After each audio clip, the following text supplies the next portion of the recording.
This is ABC-7 Extra. Good evening, I'm Saul Saenz, and this is ABC-7 Extra Sunday Edition. Thank you for letting us be a part of your Sunday evening to talk about the new laws that will impact you, your family, and loved ones. A slew of laws, 666 to be exact, took effect at the start of September, two which made national headlines. One of those is called the Permitless Carry or Constitutional Carry Law. Under this law, any Texan 21 years or older will be able to carry handguns without training or license. It eliminates the requirements for Texas residents to obtain a license to carry handguns if they are not prohibited by federal law from carrying a gun. And reversing a Texas law passed in 1935, Texans can now buy liquor on Sundays after 10 a.m.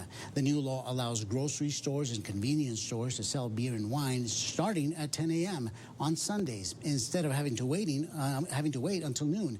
During the rest of the week, stores can sell beer and wine from 7 a.m. until midnight, Monday through Friday, and from 7 a.m. Saturday until 1 a.m. Sunday. However, you still will not be able to buy liquor on Thanksgiving, Christmas, and New Year's Day before 10 a.m. But perhaps the most controversial law that raised eyebrows and caught the attention of the rest of the nation is the heartbeat law, otherwise known as SB-8. As the law stands, abortion providers here in Texas are not able to perform any abortion procedure once a fetal heartbeat is detected. That usually comes around the 6-week mark, which opponents say is when many women may not even know they're pregnant. There are no exceptions for rape or incest, but there are some medical emergencies. The heartbeat law is so controversial, it raised concerns from 1600 Avenue to Main Street across America, so much so President Joe Biden weighed in when the Supreme Court justices ruled 5-4, leaving the Texas abortion plan in place, a ruling which contradicts Roe versus Wade. ABC-7's Rachel Phillip reports for Sunday Extra. Our Creator endowed us with the right to life. Our focus and the president's focus is to reiterate our deep commitment to the constitutional right, of course, established by Roe v. Wade nearly 5 decades ago. The president in a statement Wednesday went on to say the Texas law will significantly impair women's access to the health care they need, particularly for communities of color and individuals with low incomes. Those differing opinions aren't just at the state and national level, but also right here in El Paso. None of this should be happening. It is so inhumane and so unfathomable that in 2021, the state of Texas wants to force people to be pregnant against their will. I don't believe it's a right issue. Just like I'm a female, I could be carrying another female, and that female has the same rights that I have. So it is not an issue of rights, it's an issue of life. The law applies to those who are raped, something opponents have a big issue with. But proponents say it comes down to protecting life. Obviously, that is not anything that we wish upon anyone. And those are circumstances that are terrible. But we are absolutely convinced that this is an issue of life. Because of the new law in Texas, proponents of the law say many people will still get abortions, but they'll have to cross state lines to do so. In El Paso, we know very well, right? The limitations and the lack of access. We know that it's difficult for people, and we often have to travel in some direction to access services that may not be easy to access here. It's communities like ours that will be hit hardest. According to a study by the Guttmacher Institute, a research and policy organization focused on global reproductive health and rights. Now that this law is in place, the average one-way driving distance to an abortion clinic will increase from 12 miles to 248 miles. That's 20 times the distance. Here in El Paso, that distance to the closest clinic is only about 8 miles from the west side, and you have to cross the New Mexico state line into Santa Teresa. The Southwest Coalition for Life told me they plan on taking their mobile unit to the clinic in Santa Teresa to try and stop Texas women from getting an abortion and instead empower them to choose life. In a recent study published in the Journal of the American Medical Association, at the start of the pandemic when Governor Greg Abbott ordered all non-necessary medical procedures postponed, including abortions, the number of Texas residents who went out of state for an abortion leapt from 157 in February to 947 in April. And joining us to talk about these new laws is State Representative Claudia Ordaz Perez. Ms. Perez represents District 76. Also, Mark Dunham. Mr. Dunham is the head of the State Republican Executive Committee for District 29. Welcome to both of you. I'll start with you, Representative Ordaz Perez. This heartbeat bill has sent shockwaves across the country. Your thoughts? You know, being on the House floor when we were talking about this, you know, this is just one of those issues. It's incredibly partisan. whether you're pro-life or whether you're pro-reproductive rights, no matter how many ways you talk about this issue, there's little to nothing you can do if you're pro-life or you're pro-reproductive rights. It's one of those issues that is very, very emotional. So again, this is a very partisan issue. A lot of debate centered around this bill, but my perspective on this piece of legislation is just, I want to talk a little bit about just the law itself and just how much of a dangerous precedence it's setting for not only the state, but this country. You know, this bill doesn't enforce, this law won't enforce anything. There's no enforcement, there's no criminal penalties. It's literally just focusing on citizen vigilantes. So say, for example, Saul or one of your viewers wanted to gave someone a ride to a clinic, that you could be penalized for that. That would now be considered a crime. And you don't even have to have a connection with this person. And so there's been a number of articles written about this. It's going to be a nightmare for the state of Texas. It truly, truly is. And again, it's just that precedent that we're setting. I mean, what if California, for example, wanted to start deputizing their citizens to take action against hate crime, or New York against gun owners? I mean, this is going to be a nightmare in the courts. There's nothing going on right now within the courts because there hasn't been a civil case yet. But once that happens, this is certainly going to be a nightmare. Let me get your reaction, Mr. Dunham. Well, my personal perspective on this is I wouldn't begin to try to tell a woman what to do with her body or not. But what I look at it from the perspective of the unborn fetus. Once a heartbeat is detected, that's a life. And I know Ms. Perez, as an example, was all about rights for animals, making El Paso a no-kill city. And I think being that, with that perspective, I certainly think our citizens deserve the same. Okay, we're going to take a quick break. You're watching ABC-7 Extra. When we come back, we'll talk about the permitless carry bill, which is now law. It is a constitutional right or a danger to society for anyone over 21 to carry a gun. You're watching ABC-7 Extra, where news comes first. Welcome to Whataburger. Customization is what we've always done. We have mustard, mayo, ketchup. It's all up to you. When you customize your own burger, you can put your personality in it. Manny's ketchup, no cheese. This is my Whataburger. We customize orders 24 hours a day. Everybody wants it just like they like it. When you can make it your own, that always enhances that experience for you. They're just happy to do whatever makes you happy. However you want it, I got you. Here at Whataburger, we make it just like you like it, whenever you like it.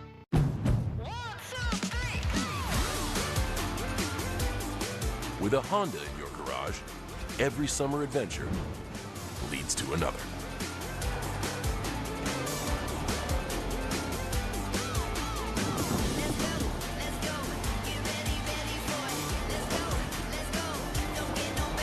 Get an incredible summer offer on a new Honda, only at the Honda Summer Sales Event. Ready, set, go. The unknown is not empty. It's a storm that crashes and consumes, replacing thought with worry. But one thing can calm uncertainty: an answer, uncovered through exploration, teamwork, and innovation. An answer that leads to even more answers. Mayo Clinic. You know where to go. Looking to shift into an electric vehicle? El Paso Electric can help. We're your resource to learn about electric vehicles, special charging rates, and potential incentives. Because driving green can actually save you some green with our Go EV Savings Program. It's your connection to learn about great discounts on electric vehicles available at local dealerships. So if you're ready to buy electric, visit epelectric.com/EV and get started today. Yet another law which captured the attention of the nation is a permitless carry or constitutional carry. As of this week, any Texan over the age of 21 can carry a gun without a permit or training. ABC-7 spoke to a UTEP professor to see what impact permitless carry could have on the borderland. If we keep track of the trends that's going on in the past, then gun violence is probably not going to go up in El Paso. Probably, we don't know yet because of again, this just barely began. But if history tells us what happens in the future, then El Paso's probably going to be okay as far as gun violence. And welcome back to ABC-7 Extra. I also want to welcome back State Representative Claudia Ordaz Perez. Ms. Ordaz Perez represents District 76. Also, Mark Dunham. Mr. Dunham is the head of the State Republican Executive Committee for District 29. Ms. Ordaz Perez, what's your opinion on the UTEP professor's opinion about the impactless carry, that it may not have an impact on the borderland? What are your thoughts? This was one of the more emotional topics that we dealt with this session because of just the horrific event that happened in our community. And we had law enforcement officials, we had bishop sites and religious leaders that were at our Capitol, and these are wee hours of the night, really advocating to ensure that we are reasonable with these gun laws. I'm a gun owner myself. And it was a minimal, required minimal requirements for training to get that license. And I think for the most part, the vast majority of gun owners believe in sensible gun laws, right? Whether it's a background check. I think those types of initiatives would truly help in the state of Texas, especially what happened here in El Paso. And so it was a tough, disheartening, long hours dealing with this piece of legislation, and I'm disappointed, with the outcome. And it's a little infuriating. I was just actually talking to a DPS officer yesterday, and I was asking him, when you walk into the state capitol, you see, all of the metal detectors, and I'm like, oh, okay, are these going to go away because of this new bill that passed? And they're like, oh, no, they're not technically going to go away. We're still going to, check for licenses, but if you don't have one, we're going to do a quick background check.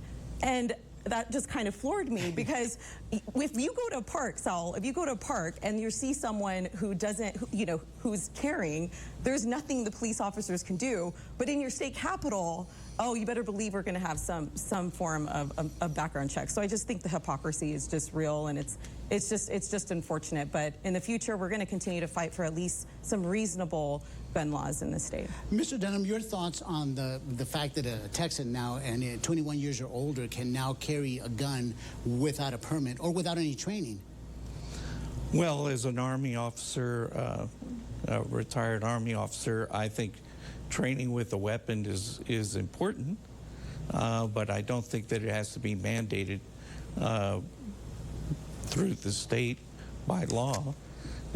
A father can teach his son just as well on how to sit there and fire a weapon and maintain a weapon. Also, I would sit there and point out, because of the tragic event that happened here in the city of El Paso, one has to sit there and think, what if those folks who were in that particular store during that event had weapons, that they could sit there and taking care of that individual right away. Yeah.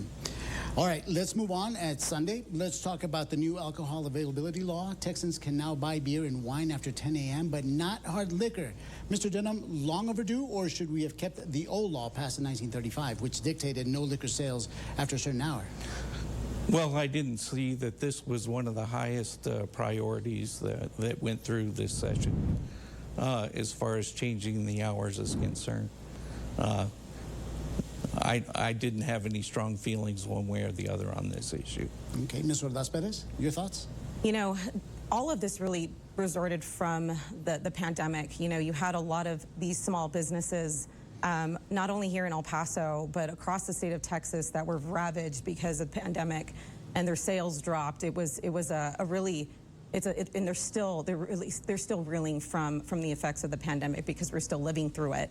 So we focused on really trying to help these small businesses with alcohol to go, For one, that really kept a lot of our small businesses afloat during the pandemic, and so now we made that into law. You know, since the pandemic started, 15% of our small businesses have shut down permanently because of that. So any sort of relief that we can provide for small businesses, like alcohol to go, like changing some of these hours to help keep our small businesses afloat, is something I'm certainly going to support. From spirits to marijuana, medicinal marijuana will now be available to more patients under medicinal expansion law, most especially those who suffer from PTSD among veterans, epilepsy, autism, and terminal cancer. Ms. Ordaz Perez, long overdue, or should the state go further? You know, this is a conversation that this isn't going to be the end of these conversations. You know, when we're talking about, when you're weighing these issues, you always try to look at the costs. And I think at this point, the costs associated with keeping marijuana illegal is far outweighing the benefits of keeping it illegal. And so I think during this session, we focus on one class, folks with PTSD. A lot of veterans in our community, you know, certainly benefit from this type of care. So I don't think it'll be the end of these discussions, especially when we know all of the issues that surround marijuana, the black market, incarceration rates. The list really goes on and on as far as ensuring that we're going to continue to have these conversations to start ensuring that those benefits are going to outweigh once we'll see if we do legalize that in the future. Mr. Dunham? My feelings on the matter are I'm not a doctor. I'm not, and nor do I pretend to be one on television. My feelings is if the medical profession decides that they think that medical marijuana is beneficial to the patients, then who am I to sit there and say otherwise? Okay, we're going to take another quick break. You're watching ABC-7 Extra. When we return, we'll talk about a topic near and dear to Representative Ordaz Perez, a voting rights bill which also made national news. Opponents of the bill, specifically Democrats, say it will deprive many from casting a ballot. We'll be back. When Laura vowed to love me, in sickness and in health, she wasn't thinking about cancer. But here we are. I'm just grateful my team of experts at Texas Oncology is close by, fighting for me, so I can still start my mornings right here. Hey, I need all of this treatment I can get. I'll see y'all tonight.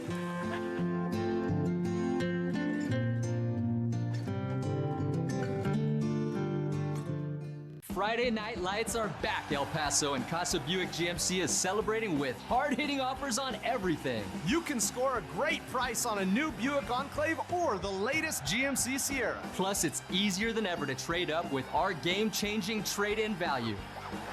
Get $2,500 off MSRP on a GMC Sierra 1500. Get the home field advantage at Casa Buick GMC. Home of the nice guys. Yeah!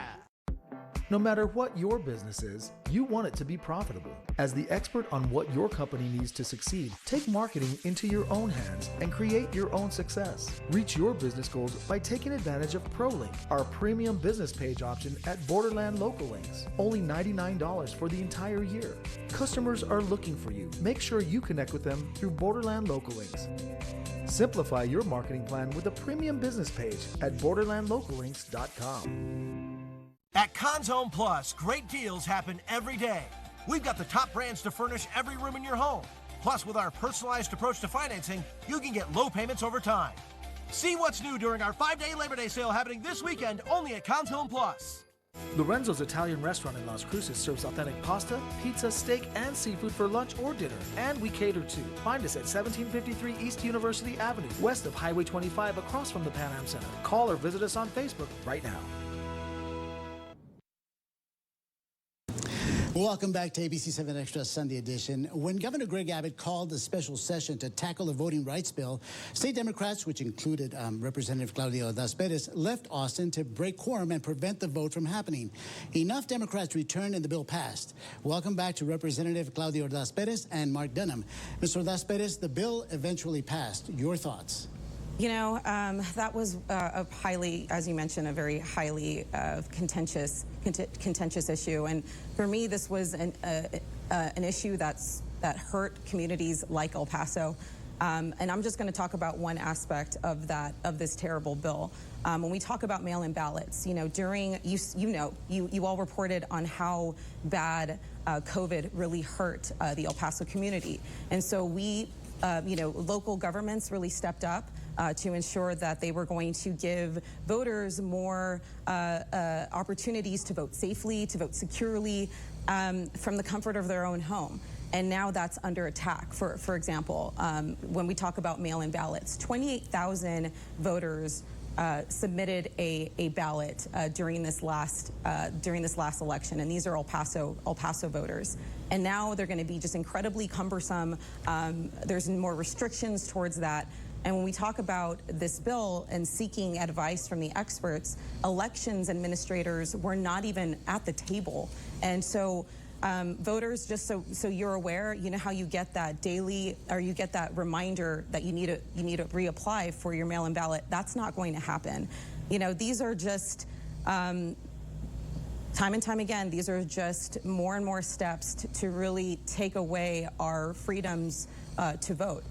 You know, when you look at mail-in ballots, for example, they tend to lean more towards voting for Democrats. And Republicans, unfortunately, did not like that. They didn't like the trend, so they're going to do what they can to ensure that is slowly just taken back and stripped away. So it's really unfortunate. We're hopeful Congress will take action. That's why we're at the steps of our nation's capital, knocking on Biden's door. Like, we need your all's assistance. We need your help to ensure that we're going to protect our freedom to vote, not only in El Paso, but across the state and across the nation. Mr. Dunham, is it an issue about Republicans versus Democrats, and that fewer Democrats are going to vote and more Republicans are going to vote by virtue of this bill? No, I think it's more goes along the lines of one person, one vote.